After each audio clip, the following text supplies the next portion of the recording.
Ligi nafikiri hatua ya kwanza, tunaweza kuita hatua ya kwanza au ligi imeisha, lakini wana aina mbili ya ligi. Kuna playoff ambayo inaanza tarehe 1 nafikiri. Hivi msimamo wako utaendelea kukipiga pale ama kuna ramani nyingine tena? Mimi niko pale na fulani niko pale. Kwa kama lolote litatokea ni masuala ya muda tu. Swala la timu yetu ya taifa ime drop kwa kiasi kikubwa sana. Nini msimamo wako kama nahodha?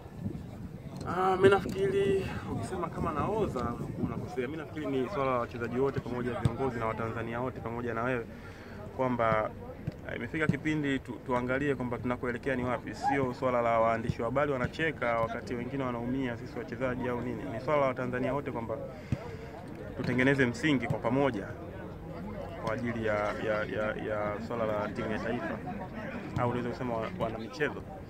Sababu inapokuwa inaporomoka alafu tunatupiana lawama sisi wenyewe kwa wenyewe inakuwa sio vizuri. Kwa pamoja nafikiri tunaweza tukafanya kitu na tukapata mafanikio ambayo tunayataka. Ukiwa Afrika umetoa nafasi ya ufungaji bora katika bara la Afrika, soko Ulaya na magoli 10. Nini ambacho unaweza kukizungumza?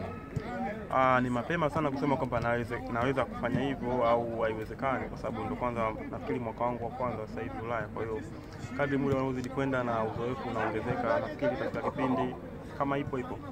Mmepangwa na Celta Vigo mkondo Hispania. Ndoto zako iko ucheze OT imeshindikana. Unasema nini? Nayo ni mechi nzuri pia kwa experience na hali yenyewe ya mchezo. Nafikiri sio game ndogo Europa robo finali mkicheza na Celta Vigo. Najua kwamba nitamisi, ni rafiki yangu, lakini vile vile tunatengeneza combination nzuri katika mchezo, lakini Soja muda mwingine inabidi Soja unaweza kushirikiana na watu wengine, sio lazima ni mtu ambaye umemzoea tu.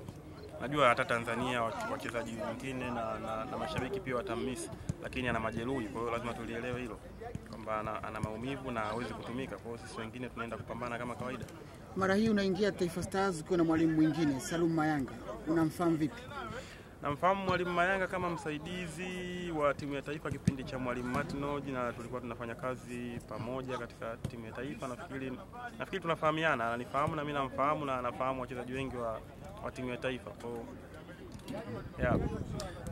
Bwana, wewe ni balozi wa wachezaji wa Tanzania kwa sasa kwa bara la Ulaya. Pengine nafasi hii unaitumiaje kuweza kuhakikisha kwamba wachezaji wenzako huko nyuma wanatoka kupitia jina lako, lakini hata pia kusaidia njia moja ama nyingine kuhakikisha kwamba wanapenya na kuja kucheza soka barani Ulaya? Swali hilo kwa kweli nashindwa kulijibu kwa sasa hivi, kwa sababu nikilijibu itaonekana kama vile nataka sifa au ni mtu ambaye napenda kuonekana kwamba nasaidia wengine. Mimi nafikiri liachwe, labda wachezaji wenyewe wanaweza kuja kuongea baadaye, japo hatujafanikiwa kiasi kikubwa, lakini itafika kipindi itakuwa rahisi. Lakini kwa mtazamo wako Samata, kwa haraka haraka ukiangalia, wengi wamekuwa wakiamini wachezaji wa Tanzania wana uwezo, sema wamekuwa kupata nafasi au labda connections za mawakala. Wewe ukiambiwa uchague wachezaji watatu ambao unaweza kuwapeleka kucheza Europe au Belgium katika timu yoyote, unaweza kuwachagua kina nani? Mimi naweza kuwachagua wote. Ukiniambia wachezaji watatu hizo unanitafutia ugomvi na wachezaji wengine. Wachezaji wote wana kiwango na wote wanaweza wakacheza Ulaya. Haijalishi ni nani, ni rafiki yangu sio rafiki yangu, kwa jinsi ninavyoona wachezaji wengi wanaweza kucheza. Sababu soka ni lile lile. Kama anaweza kucheza hapa Tanzania au anaweza kucheza katika klabu yake, kwa nini ashindwe kucheza Ulaya?